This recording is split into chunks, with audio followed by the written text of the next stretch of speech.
Wow, the air in that interrogation room was thick enough to choke out a mule, smelling like stale coffee and bad decisions. I've been wearing this badge for 20 years in this county, and I've seen kinfolk turn on kinfolk for a rusted-out pickup truck. But listen, what happened to Rachel Morgan, well, that was kind of a special kind of dark. And it started long before the 911 call echoed through the loblolly pines. Truth is, cases like this always do. They don't just happen. They build, slow, quiet, like pressure in a boiler that nobody's checking on. Rachel Morgan, well, she was the kind of woman folks used to point at and say, that's how it's done. Worked double shifts down at the textile mill for nearly 30 years. Hands rough as sandpaper. Back bent like an old fence post. But she never complained.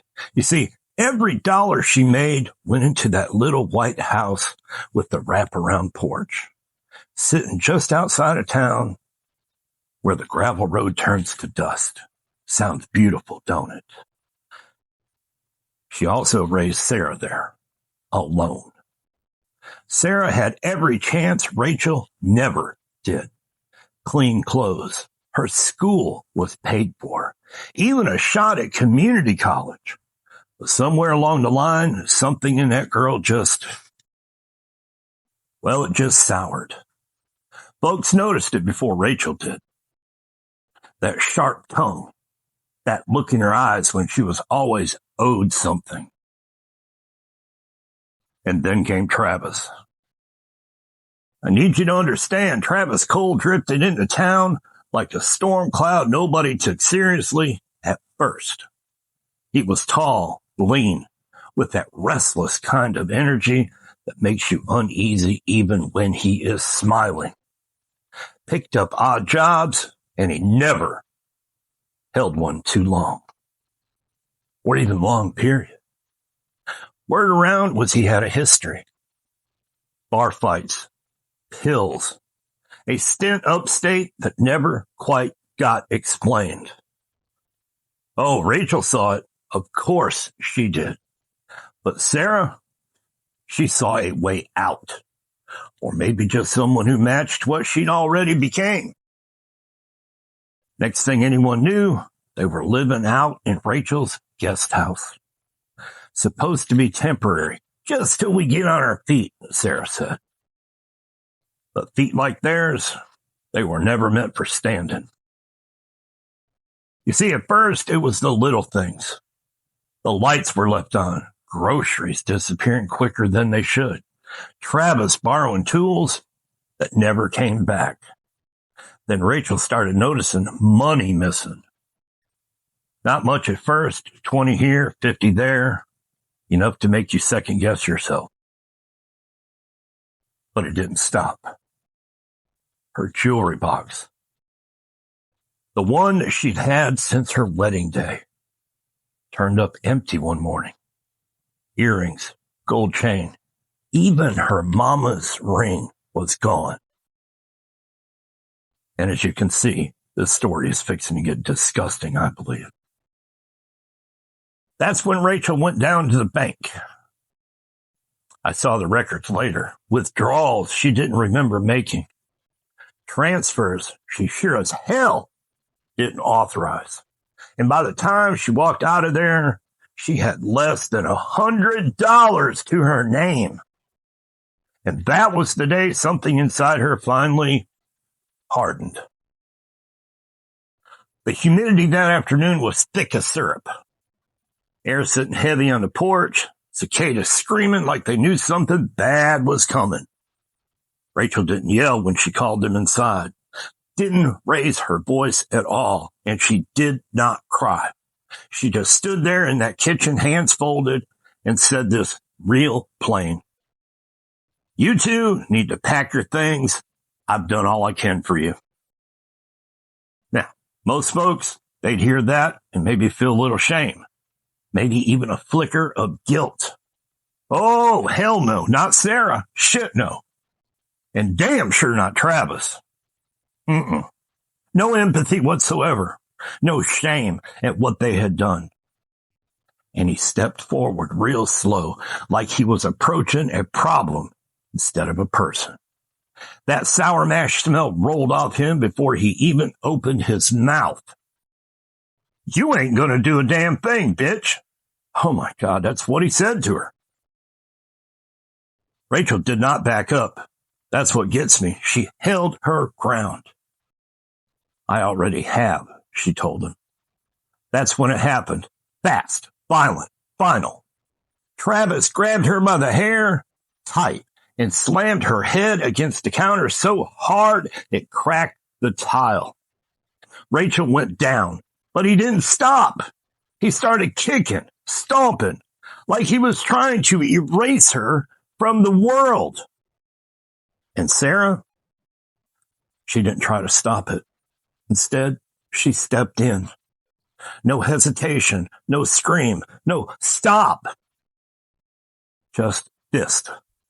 Her own mother's face beneath them. Neighbors later said they heard something, but it didn't sound like a fight. It sounded dull, rhythmic, like furniture was being moved. When it was over, Rachel was barely conscious. Blood all over the linoleum. Her breath was shallow. And those two, they just walked out, got in Travis's truck, and drove into town. Security Sorry, folks, the story is getting to me. Security footage showed them lapping in line at a burger joint 15 minutes later. The 911 call didn't come till hours after. A neighbor, Miss Evelyn Carter, stopped by to return a casserole dish, and she found Rachel laying there, barely alive. Paramedics said if she'd been left another hour, we'd be talking about this case really different. I sat across from Travis that night in the interrogation room, watching him try to play dumb. He leaned back in his chair like he was bored, like this was all some kind of an inconvenience to him. She fell, he said. That old lady's clumsy. I let that hang there for a moment, and then I slid the photos across the table. Bruises layered on top of bruises. Boot marks. Extensive wounds on her arms. Travis, you ever seen a floor do this? I asked him. He didn't answer. He just stared at the wall. Sarah was much worse. You see, I've dealt with killers, liars, folks who'd sell their own blood for a fix. There was something about her that stuck with me. Sarah was cold, and Sarah was empty. Like whatever part of her was supposed to feel, well, it just wasn't there. She sat there picking at her nails while I talked. She didn't even look up when I asked, "Did you hear her begging?" That got her attention. She glanced at me real slow and said, flat as dry earth, "She shouldn't have cut us off." No anger, no remorse, just logic in her mind. She shouldn't have cut us off. Wow, talk about entitled. That's when I knew we weren't dealing with desperation. We were dealing with entitlement that had turned rotten to the core. Case moved quick after that. Medical reports lined up, witness statements, bank records, and surveillance footage. And by the time it hit the courtroom, well, there just wasn't much left to argue. But still, of course, their defense tried. They talked about hardship, addiction, troubled upbringing, the usual shit. And the judge, thank God, didn't buy a damn word of it. He looked down at them from a bench like a man staring at something foul stuck to his boot. Then he looked over at Rachel. She was sitting in the front row, face still marked with shades of purple and yellow.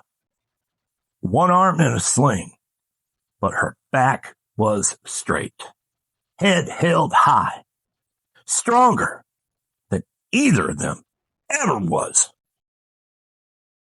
And when the sentence came down, maximum on all counts, well, you could have heard a pin drop. And Travis finally lost that smug look. Sarah didn't. Even as they put the cuffs on her, she just stared ahead, like none of it mattered, like she still hadn't done anything wrong, except beat the shit out of your mother. And after it was all over, I stepped outside the courthouse. The sun was setting, casting that long orange light across the steps. Rachel, she came out a few minutes later. She walked slow but steady. I tipped my hat to her. "Ma'am," I said. She nodded.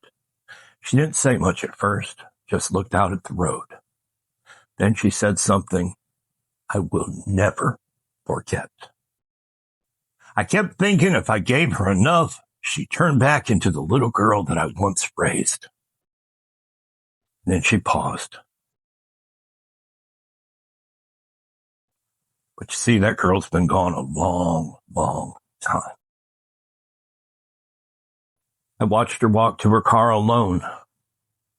There was no family waiting. Damn sure no daughter running up to help. It was just silence.